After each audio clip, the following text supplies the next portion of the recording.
Boa noite, pessoal. Duas cenas antes de ir aqui ao assunto que me interessa para hoje é uma à custa do Marco Bozeno, que ontem se pôs a gozar comigo por causa de uma escultura que eu tinha ali atrás, que era um troféu de um torneio de golfe. Saquei a escultura fora, meti lá 4 livros. É em biblioteca, são aqueles 4 que estão ali atrás.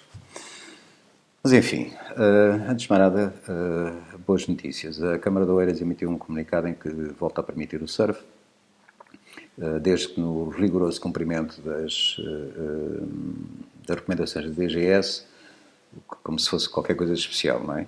O Isaltino é que é esperto. Em vez de comprar uma guerra, cumpre a lei. Aquilo em Cascais é que parece que pronto. Pronto, mas é assim com os putos. Um gajo quando tem que lidar com os putos é lixado, não é? Quem se mete, como diz o ditado, quem se mete com miúdos sai mejado, mas pronto. O que me traz aqui hoje é outra cena. Ainda é um bocado a tal espuma dos dias que me chateia um bocado, mas tem a ver com a morte do Marcelino da Mata ainda. Porque hoje dei com post em que publicava um vídeo do YouTube em que tentavam demonstrar que o Marcelino da Mota era um criminoso de guerra, porque ao minuto 31 e qualquer coisa ele confessava uma cena que tinha feito a um guerrilheiro do PAIGC. Só quem postou o tal vídeo esqueceu-se de recomendar o minuto anterior. E isto conta-se rapidamente. O Marcelino da Mata reconhece e conta que uma vez cortou os genitais a um gajo e enfiou-lhes na boca. Agora, o que é que está para trás disso? O que estava para trás disso é que no dia anterior, ou 2 dias antes, 2 soldados portugueses tinham sido feitos prisioneiros e tinham sido torturados. E um deles tinha sido empalado, enfiaram-lhe um pau pelo ânus até lhe sair pela boca, e ao outro cortaram-lhe os genitais e meteram-nos na boca. Quem fez isso teve azar, porque logo a seguir foi apanhado pelo Marcelino da Mata, que reconheceu o material que os camaradas dele, naquele caso, tinham antes de serem apanhados, e, portanto, o responsável por aquilo que tinha sido feito aos 2 soldados portugueses recebeu exatamente o mesmo tratamento. Claro, pode sempre dizer, quer dizer, não é por causa disso que se vai fazer isto, que vai fazer aquilo, e há que aqui tem que ser superior a estas coisas e não sei o quê. Opa, não é assim que funciona, pá. Não é assim que funciona. Tudo isto é muito bonito, não é? Quando a gente está sentado atrás de uma secretária ou à frente do computador com teclado e racionalizamos as situações limite porque estes homens passaram. E a gente podemos dar as voltas que quisermos à cabeça. Não fazemos a mínima ideia. Nós não fazemos a mínima ideia do que é até no lugar deles. Não fazemos. E relativamente a isto, há uma coisa que vos posso dizer. Como já escrevi várias vezes, também tive alguns anos militar e havia uma coisa que era fundamental, tanto quanto eu, quando fui recruta, como quando depois fui instrutor e quando comandei homens, que é a primeira coisa que tentávamos incutir nos pelotões ou nas companhias que nos eram entregues era uma coisa que se chamava espírito de corpo. E espírito de corpo é uma coisa muito simples, é que sejamos 30, sejamos 150, sejamos 400, sejamos 1500, um pelotão, uma companhia, um batalhão, um regimento, uma brigada. Nós somos só um. Somos um. Não somos 300, nem somos 150, nem somos 1500. Somos um.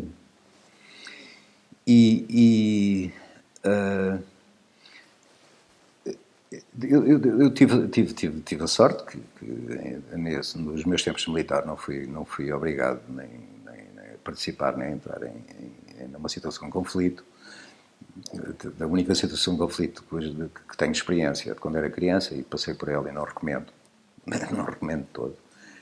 Mas, repito, nessa altura que eu andava de arma na mão, se fosse chamado para um conflito, eu ia. E não ia porque me dissessem vais defender a tua pátria a 3.000 km de distância, ou a 4.000, ou a 5.000. Isso para mim, nessa altura, era perfeitamente irrelevante. A única coisa que eu sabia, e a única coisa que eu tinha a certeza, é que não deveram cumprir. E ia cumpri-lo. E ia cumpri-lo sem estados de alma, sem nada, que não vou pôr a discutir, nem nenhum militar se põe a discutir a questão do jus belli ou não. Se a guerra é justa ou deixa de ser justa, ou se é bem feita ou se é mal feita, não interessa, um dever a cumprir, cumpre-se. Um gajo tem um chip ligado, liga ao chip e pumba, vai. Não é? E para lá disso, e é aqui que isto entronca na tal história do Marcinho da Mata e dos eventuais, que lhe chamam crimes de guerra que terá cometido.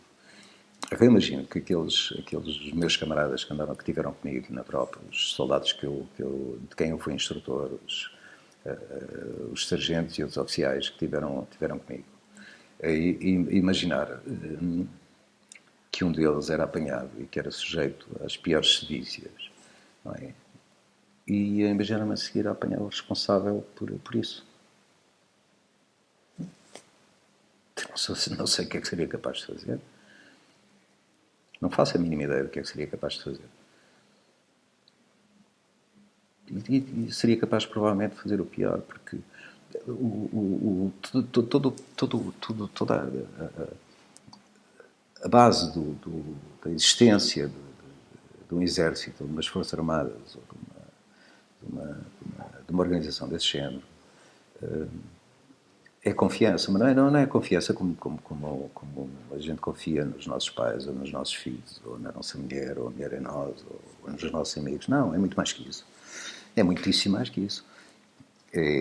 Para lá de nós sabermos que estamos dispostos ao maior dos sacrifícios por aquele por aquele desconhecido que não nos é nada, a não ser um camarada de armas, está ali ao nosso lado, somos capazes do maior sacrifício por ele, temos a certeza absoluta que ele é capaz do mesmo sacrifício por nós. E é um sacrifício que é levado ao limite, que não tem comparação com mais nada na vida. Não é? E, portanto, este sentimento, se quiserem chamar-lhe assim, desperta o melhor que existe em nós e o pior que existe em nós. Que é muito simples. E virem com conversas que coisas como essas que o Marcinho da Mata fez, que é um crime de guerra, que não devia ter feito, estão perfeitamente nas tintas para isso, não é?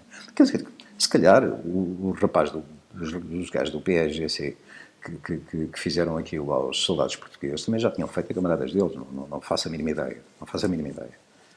O que eu sei é que estas coisas escalam. E a nós, o que nos interessa, e numa situação limite como daquelas, são os nossos. Porque os nossos, numa situação, são muito mais do que nossos. Eles são eu. Eles, os outros, são nós.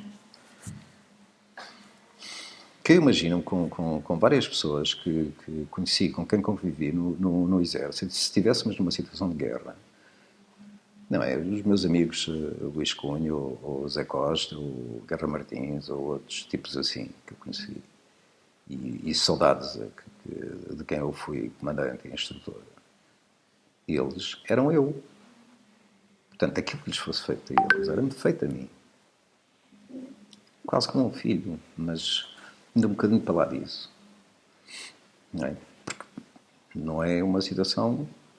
Uma guerra não é propriamente uma situação de fazem mal ao meu filho e eu rebento com tudo que está à minha frente. Não é assim. É um bocado mais complicado ainda do que isso. E era um bocado isto que era necessário que as pessoas percebessem. É que nós, que andamos aqui há uma data de anos e agarrados à internet e atrás de um teclado, somos uns meninos, pá. Somos uns meninos. Isto não de hoje não está grande coisa. Está grande coisa para me estar aqui, porque estas merdas não me voltam à cabeça. E pronto, olha, um conselho. Passa a ser aqui há um livro que vos aconselho muito. O título é O Dom Tranquilo e descreve o papel dos cossacos na Guerra Civil Russa a seguir à Primeira Guerra, a seguir à Revolução de 1917. Muito aconselhado. E boa noite. Isto hoje não está grande merda.